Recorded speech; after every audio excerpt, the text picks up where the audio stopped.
तकरीबन रात को 10 बजे के कुछ बाद गुल प्लाजा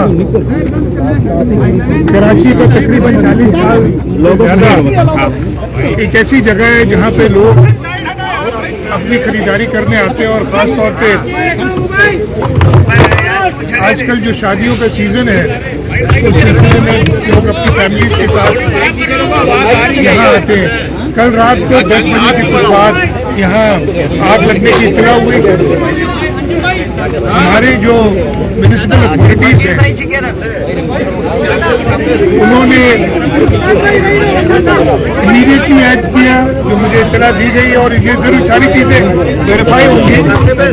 आग बुझाने की कार्रवाई शुरू हुई और इस कार्रवाई में तकरीबन 26 फायर टेंडर और 10,000 के अलावा पाकिस्तान नेवी ने भी अपने एक्सटॉर्टर दिया। सिविल एविएशन अथॉरिटी से भी 3 फायर आग बुझाने की मशीनें आई, लेकिन अफसोस में रहता हूँ कि अभी तक जो कंफर्मेशन है 6 लोगों की जान गई है, जिसमें एक केएमसी का फायर फाइटर भी है फुरकान। उसके अलावा 22 लोग जख्मी थे, वो अस्पतालों में गए और इस वक्त वो सब अस्पताल में कोई भी नहीं है। जो उनको माइनर चोटें थी या थे वो सब घर जा चुके हैं।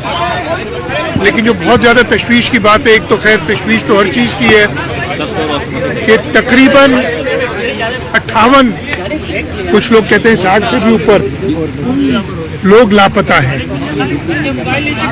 अल्लाह ताला उनको जिंदगी दे। ये ग्राउंड, बेसमेंट ग्राउंड और 3 मंजिला इमारत थी, जिसमें तकरीबन 1000 से जायद दुकानें थी। इस तरीके से आग लगी है, अभी इनिशियल है, कोई कह तो नहीं सकते कंफर्मेशन।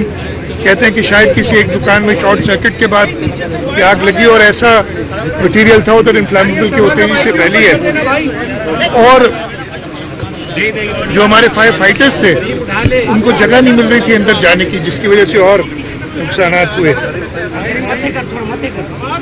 इंशाल्लाह हुकूमत अपनी, पहले तो हमने सुबह से, मैं खुद कराची में नहीं था, एक तो लोग बातें बहुत बनाते हैं, वो तो मैं शाम को आया हूँ तकरीबन 4 साढ़े 4 बजे।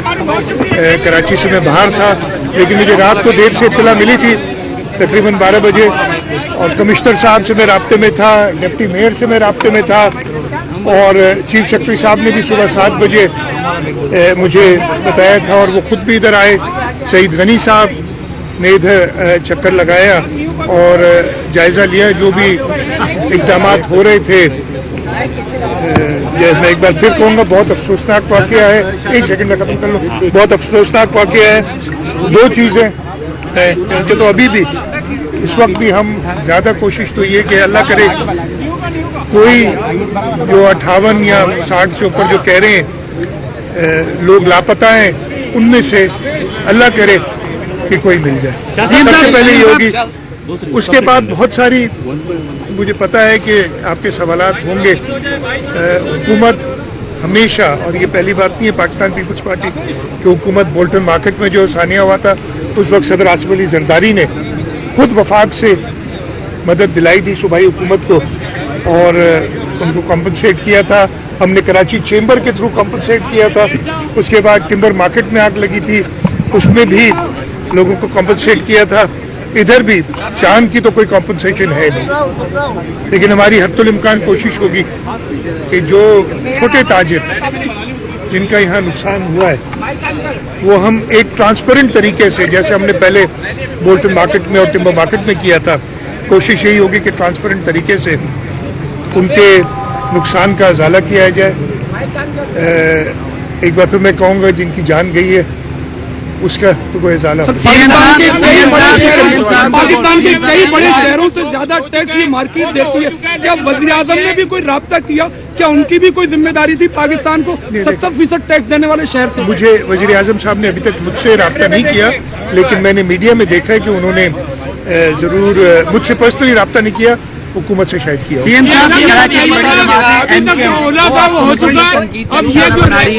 महाजन कौमी मूवमेंट के सरबराह आफाक अहमद वो भी पहुंचे और लोगों को कह रहे थे कि आप मैंने अपनी ताकत का मुजाहरा करें, मैंने सुना है, मैंने सुना है आपके आने से पहले मुझे इत्तला मिल गई थी और मुझे ये भी कहा गया कि जी आप इधर जा रहे हैं, और लेकिन मैं और जल्दी आना चाहिए था मुझे, लेकिन मैं नहीं था। जैसे मैंने बताया मैं 5 बजे शहर वापस आया हूँ, उसके बाद मैंने हालत का जायजा लेके और इधर आया। मैं जो ऐसे लोग हैं जिनका सिर्फ काम है फैलाना, उनकी बात पे ध्यान नहीं देता। हम अपने काम कोशिश करेंगे कि लोगों को तलब किया गया है कि बिल्डिंग में दाखिल होने की। देखो हमारे पास, मैं बताऊं, हमारे पास खुद भी जो फायर फाइटिंग के, इसलिए कि जो हमारी KMC की फायर ब्रिगेड अथॉरिटी, उनके पास भी वो महारत है। 112, 122 वाले भी इधर थे, उनके पास भी वो महारत है। और उसके अलावा अगर कोई और किसी की ज़रूरत होगी तो हम बिल्कुल उनको अप्रोच करेंगे और मदद मांगना, इसमें कोई मुज़ायका नहीं होगा। इस वक्त तक जो बताया जा रहा है, और मैंने खुद देखा है ये बिल्डिंग गुल प्लाजा, मेरे ख्याल है आप सब ने चक्कर लगा के, मैं भी आया हूँ। ये क्या लगता है शादाब, ये जो वाकया है शादाब, ये बताएगा वाकयात की इस शहर में ऐसी गैर कानूनी तामीरात अभी भी बन रही है, उनमें कोई फायर सेफ्टी मौजूद नहीं है। कमिश्नर कराची को फायर सेफ्टी ऑडिट के, वो ऑडिट भी हुआ 2 साल पहले, वो रिपोर्ट भी सामने आई, मगर आज तक सिंध बिल्डिंग कंट्रोल अथॉरिटी किसी भी ऐसी बिल्डिंग के अंदर कोई भी फायर सेफ्टी ऐसी बनाई जा रही है। सर मैं कह रहा हूँ, मेरी जवाब सुन लेंगे। मैं आपसे एक सेकंड, मैं 100% आपसे इत्तेफाक करता हूँ कि यहाँ पे ये बिल्डिंग भी 80 के दिहाई में बनी हुई है। उस वक्त से और उससे पहले से, बल्कि उस वक्त से खास तौर पे, और ख़ास तौर पे जब ये निज़ाम ऐसा लाया गया था, उसके बाद जो इसके अंदर डिटोरेशन हुई, और मैं ये एडमिट करता हूँ कि हम नहीं संभाल सके उसको, उस डिटोरेशन को, कि बगैर किसी स्टडी किए हुए कई मंजिला इमारतों की इजाज़त दी गई। और अब जो है अगर कहीं उनको कहा जाता है, रोका जाता है, तो वो बिल्डर्स और सारे एक तमाशा खड़ा कर देते हैं कि जी हमें तंग किया जा रहा है। मैंने कई बार ये कोशिश की, और मैं इसमें बताऊंगा कि इस कोशिश में मैं कामयाब नहीं हुआ हूँ, कि अक्सर लोग अपने जो मेज़नाइन फ्लोर्स हैं, जो पार्किंग लॉट्स हैं, उसमें दुकानें बनाई हुई हैं, उसकी वजह से बाहर कंजेशन होती है। आग बुझाने के सही इंतजाम बिल्डिंग्स के अंदर होने चाहिए, वो नहीं है।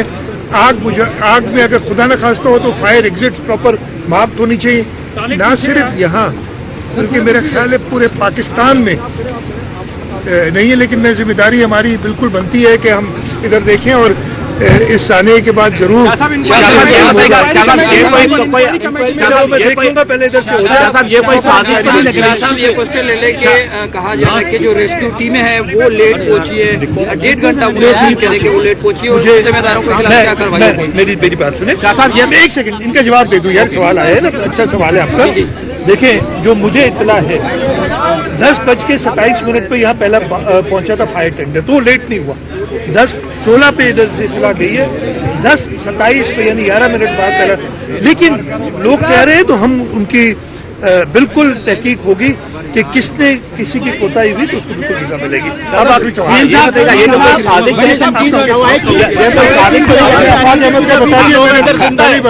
ये बताएगा, ये कोई जो वाकया है इतना बड़ा, ये शार्ट सर्किट ऐसा नहीं लग रहा है, ये कोई साजिश तो नहीं है?